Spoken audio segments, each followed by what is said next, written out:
بسم اللہ الرحمن الرحیم الحمد للہ والصلاة والسلام علی نبینا محمد رسول اللہ وعلی آلہ وبارک وسلم۔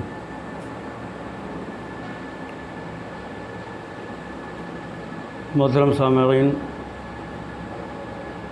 اللہ تعالیٰ آپ کو سلامت رکھے۔ تصوف کے تعلق سے یہ سلسلہ کلام جاری ہے۔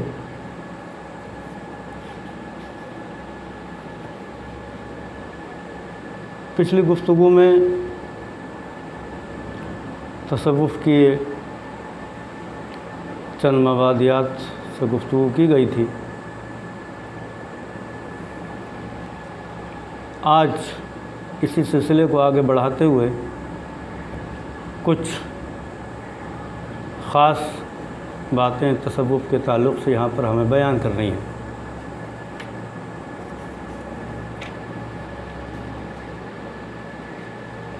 صوفیاء کرام نے کیا خدمات انجام دی ہیں، یہ ایک تحقیق کا موضوع ہے۔ اور پچھلی گفتگو سے متعلق جو صوفیاء کرام کے دو مذہب تھے، وحدت الشہود اور وحدت الوجود، اس کے تعلق سے بھی ہمیں عرض کرنا ہے۔ لیکن پہلے یہ بات بتاتے چلیں کہ مقام حیرت کی کیفیات کی ایک صوفی کو اجازت نہیں ہوتی ہے کہ وہ مخلوق کے سامنے بیان کرے۔ مقام حیرت کی کیفیات کو اگر بیان کر دیا تو عام لوگ اس کو سمجھ نہیں پائیں گے، اور وہ ظاہری عبارت کے اعتبار سے فتوے لگائیں گے، اور یوں مسئلہ تکفیر کی طرف چلا جائے گا۔ جن بزرگوں کی زبان سے مقام حیرت کی کیفیات نکل گئیں، ان کے اوپر فتوے لگے اور ظاہری اعتبار سے ان کو سزائیں بھی دی گئی۔ یہ ان کا امتحان تھا، اور علماء نے کی جو ذمہ داری تھی وہ انہوں نے پوری کی تھی۔ لیکن مقام حیرت کے علاوہ بھی صوفیاء کرام کا کلام کچھ دقیق ہوتا ہے، جس کو سمجھنے کے لیے کچھ زیادہ علم کی ضرورت ہے۔ تو صوفیاء کرام کے کلام کو جلدی اس کے اوپر فتویٰ نہیں لگانا چاہیے، اور اس کو گہرائی سے سمجھنے کی ضرورت ہوتی ہے۔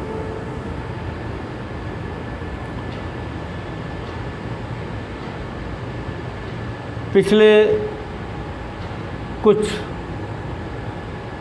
سالوں سے، بلکہ ہم یوں کہنا چاہیے کہ جب سے وہابی تحریک وجود میں آئی ہے، تصوف کے خلاف بہت کچھ لکھا گیا ہے۔ جیسے تصوف کی حمایت میں بہت کچھ لکھا گیا ہے، تصوف کے خلاف بھی بہت کچھ لکھا گیا ہے، اور صوفیاء کرام کے مقام حیرت کی جو کیفیات کا ذکر تھا، ان مقامات کو لے کر اور صوفیاء کرام کے دقیق کلام کو لے کر ظاہر میں ان پر فتوے لگائے گئے ہیں۔ وہابی ازم کے جانبدار لوگ شیخ ابن عربی اور ان جیسے بہت سے بزرگوں کی تکفیر کی طرف مائل ہوئے ہیں، لیکن یہ کچھ زیادتی ہے۔ صوفیاء کرام کا کلام بہت دقیق ہوتا ہے، اور اس کو گہرائی سے سمجھنے کی ضرورت ہوتی ہے۔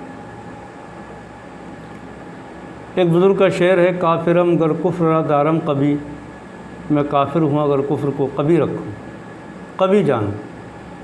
اس کے ظاہر کے اعتبار سے آپ اس کو کفریہ جملہ کہہ سکتے ہیں، لیکن اگر گہرائی سے اس کو دیکھیں گے تو یہ حق بات ہے، کیونکہ یہاں کفر سے مراد خلق کفر ہے، اور خلق کے کفر اس کو آپ برا نہیں کہہ سکتے، کیونکہ ہر فعل کا خالق اللہ تعالیٰ ہے۔ تو صوفیہ کرام کے تعلق سے جو کچھ لکھا گیا ہے پچھلے سالوں میں، میری رائے یہ ہے کہ شاید وہ انصاف پر مبنی نہیں ہے۔ ہاں، کچھ فرقے ایسے ہیں کہ جو صوفیہ کرام کی نقل کرتے ہیں اور صوفیہ کرام کے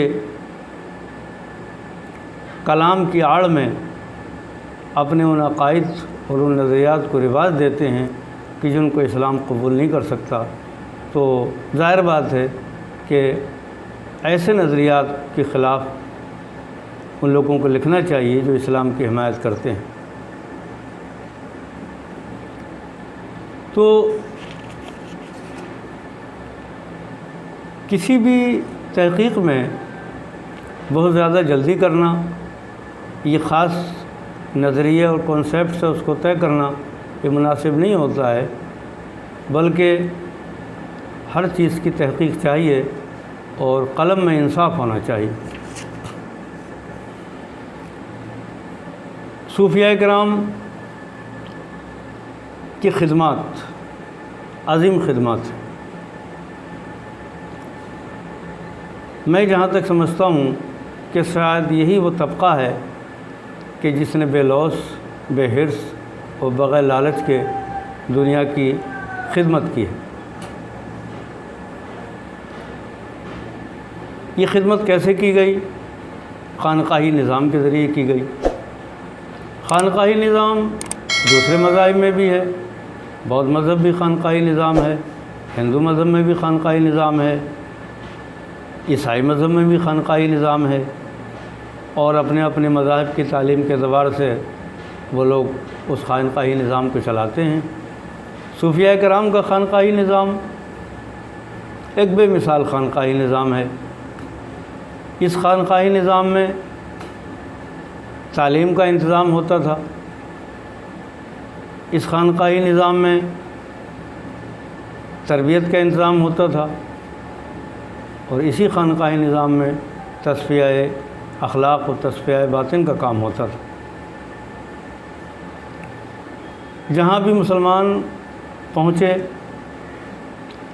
وہاں پر صوفیہ کرام بھی پہنچے، بلکہ تاریخ ہم کو بتاتی ہے کہ صوفیہ کرام شاہان اسلام سے پہلے پہنچے اور عام مسلمانوں سے پہلے پہنچے، اور انہوں نے جس علاقے میں وہ پہنچے وہاں دوسرے مذاہب کے لوگوں کے ساتھ ایسے احسانات کیے، حسن خلق سے پیش آئے کہ دوسرے مذاہب کے لوگ ان کے قدموں اپنے سر کو جھکانے لگے اور مشرف با اسلام ہوئے۔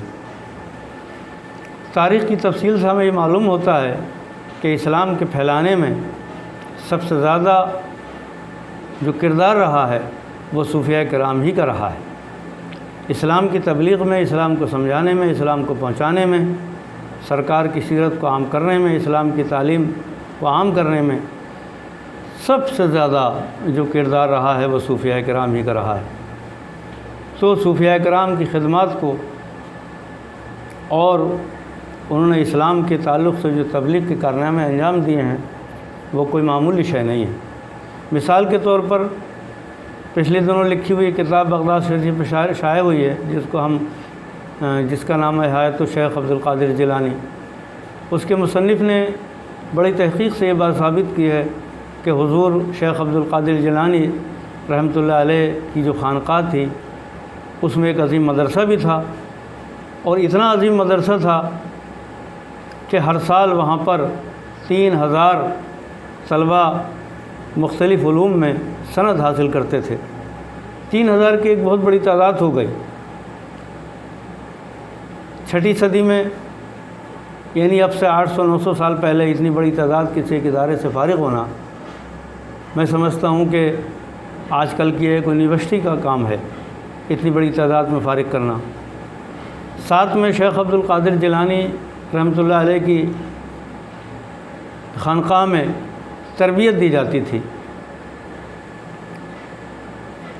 یہ تربیت صرف عام لوگوں تک محدود نہیں تھی، طلبہ تک محدود نہیں تھی، بلکہ وہ طبقہ کہ جس کے ہاتھ میں حکومت تھی، جس کے ہاتھ میں انتظام تھا، اس طبقے کی بھی تربیت کی جاتی تھی۔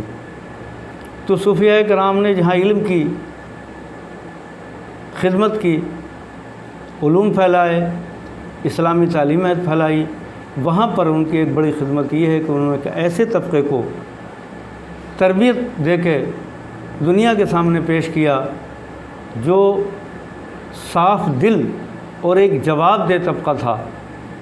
ہم یہ دیکھتے ہیں کہ صوفیاء کرام کی صحبت میں جو امیر، جو شاہ اسلام یا کوئی بھی بادشاہ یا کوئی بھی شخص جس کے ہاتھ میں انتظام و انتظام رہا مخلوق کا، وہ ان سے متعلق رہا، تو اس کی سیرت میں ہم یہ دیکھتے ہیں کہ ایمانداری، ظلم سے دوری، لوگوں کے ساتھ انصاف۔ تو ہم یہ کہہ سکتے ہیں کہ اسلام کی تاریخ میں ایسا طبقہ کہ جو انصاف پرور تھا، عدل گستر تھا اور مخلوق خدا کے ساتھ سچے دل سے احسان کرتا تھا، وہ طبقہ صوفیاء کرام ہی نے پیدا کیا تھا۔ آج کل خانقاہی نظام بڑی حد تک کمزور ہے۔ بہت کم خانقاہیں ہیں جو کہ اس طرح کی خدمت انجام دے رہی ہیں۔ اصل میں ہوا یہ ہے کہ زمانہ گزرتے گزرتے خانقاہی انتظام ان لوگوں کے ہاتھ میں آ گیا ہے کہ جن میں اس طرح کی صلاحیت نہیں ہے کہ نہ وہ تربیت دے سکتے ہیں، نہ ان کے پاس علم ہے۔ بہت کم خانقاہیں، بہت کم خانقاہیں، کم میں بھی کم خانقاہیں ایسی ہیں کہ جن میں سابق دور کی طرح خدمت انجام دی جا رہی ہیں۔ بلکہ ہم ابھی پچھلے زمانے میں ہندوستان کے اندر ایک دو خانقاہیں ایسی ہیں کہ جنہوں نے اسلام کی بہت بڑی خدمت انجام دی ہے اور جواب دہ طبقے کو تیار کیا ہے۔ مثال کے طور پر شیخ نعیم الدین مراد آبادی رحمۃ اللہ علیہ، حضور مجدد دین و ملت امام احمد رضا رحمۃ اللہ علیہ، حضرت مولانا نقی علی خان صاحب رحمۃ اللہ علیہ، خانقاہ اشرفیہ کچوسہ شریف، تو اور بھی ایک دو خانقاہیں ہیں کہ جنہوں نے بر صغیر میں بہت بڑی خدمت انجام دی ہے۔ حضور حافظ ملت رحمۃ اللہ علیہ، بانی الجامعۃ الاشرفیہ، اور ان بزرگوں سے متعلق جو خانقاہیں تھیں، پچھلے ہندوستان کی آزادی اور انگریزوں کے قبضے کے بعد میں ان خانقاہوں نے بہت عظیم خدمت انجام دی ہے، تربیت دے کر اچھے افراد کو تیار کیا ہے، علم کی خدمت کی ہے اور ایک اچھے طبقے کو دنیا کے سامنے پیش کیا ہے۔ بہرحال تو یہ ہماری گفتگو کا جو حاصل ہے وہ یہ ہے کہ صوفیاء کرام کے تعلق سے جو لکھا گیا ہے، خاص کر بہاوی ازم یا بہاویت سے متعلق جو لوگ ہیں انہوں نے صوفی ازم کے خلاف بہت کچھ لکھا ہے، اس کو آپ انصاف کی نظر سے پڑھیں اور اس کو قبول کرنے میں جلدی نہ کریں۔ صوفیاء کرام کی خدمات کو معمولی خدمات نہیں ہیں، انہوں نے ایک جواب دہ حکومت کے افراد دیے، دنیا کو علماء دیے اور پڑھے لکھے افراد دیے، اور انہوں نے مخلوق کی تربیت کی۔ تو میں سمجھتا ہوں کہ شاید صوفیاء کرام کی خدمات دنیا کے ہر طبقے سے بڑی خدمت ہے، اور بس یہ گفتگو یہ ختم کی جاتی ہے، اور آگے انشاءاللہ ہم پھر وحدت الوجود